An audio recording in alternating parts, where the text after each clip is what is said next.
অভিযোগ গঠন হয়েছে। একটা হচ্ছে হাসানুল হক ইনু সাহেবের বিরুদ্ধে, তার বিরুদ্ধে মোট 8টি চার্জ গঠন করা হয়েছে, যে অভিযোগগুলোতে তার 14 দলীয় জোটের অন্যতম শরিক দল জাতীয় সমাজতান্ত্রিক দলের সভাপতি হিসাবে এবং 14 দলীয় জোটের একজন প্রভাবশালী নেতা হিসাবে বিভিন্ন সময়ে 14 দলীয় জোটের মিটিংয়ে আন্দোলন দমনে বিভিন্ন পরিকল্পনা গ্রহণ, কারফিউ জারি, শুটার সাইট, এগুলোর ব্যাপারে তার যে ভূমিকা ছিল। কালার এক্সপার্ট, জর্জ স্যাপ এবং মাইল্ড অন হ্যান্ডস টেকনোলজি সমৃদ্ধ অরিক্স ক্রিস্টাল ওয়াশ আপনার লন্ড্রি এক্সপার্ট। সেই তার কমান্ড এবং সুপিরিয়র রেসপন্সিবিলিটির কারণে তার বিরুদ্ধে এই অভিযোগগুলো গঠন হয়েছে। তিনি বিভিন্ন সময় উস্কানিমূলক বক্তব্য দিয়েছেন, ছাত্রদেরকে সহিংস, ছাত্রদেরকে সন্ত্রাসী, জামাত, শিবির, বিএনপি এগুলো বলে তাদেরকে হত্যা করাটা যে যৌক্তিক বা বৈধ, এই ধরনের একটা ইমপ্রেশন তৈরি করেছেন। বিভিন্ন সময়ে উস্কানিমূলক নানান ধরনের বক্তব্য, প্রেস কনফারেন্সে কথা বলেছেন। তার নানান ধরনের কনভারসেশন আছে।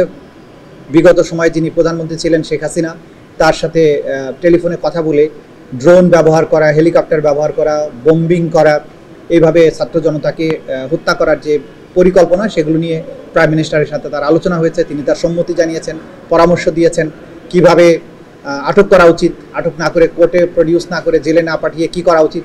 এই যে পুরো মানবতা বিরোধী অপরাধ সংগঠন হয়েছে বাংলাদেশে, সেই ব্যাপারে তার যে রোল, সেগুলোকে আমরা অভিযোগ আকারে নিয়ে এসেছিলাম।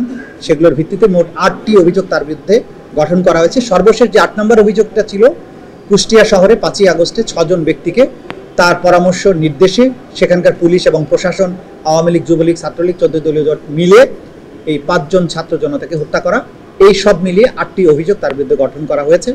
আগামী 30শে নভেম্বর তার এই মামলার ওপেনিং স্টেটমেন্টের জন্য এবং সাক্ষ্য গ্রহণের জন্য দিন ধার্য করা হয়েছে। একই রকম অভিযোগে মাহবুবুল আলম হানিফ, যিনি আওয়ামী লীগের অন্যতম একজন নেতা, এবং তার সহ কুষ্টিয়া আওয়ামী লীগের আরও 3 জন নেতা সহ মোট 4 জনের বিরুদ্ধে আরও একটি মামলায় অভিযোগ গঠন হয়েছে এবং সেটার বিচারের জন্য 25শে নভেম্বর সাক্ষ্য গ্রহণের জন্য দিন ধার্য করা হয়েছে। এই হচ্ছে মোটামুটি আজকের আপডেট।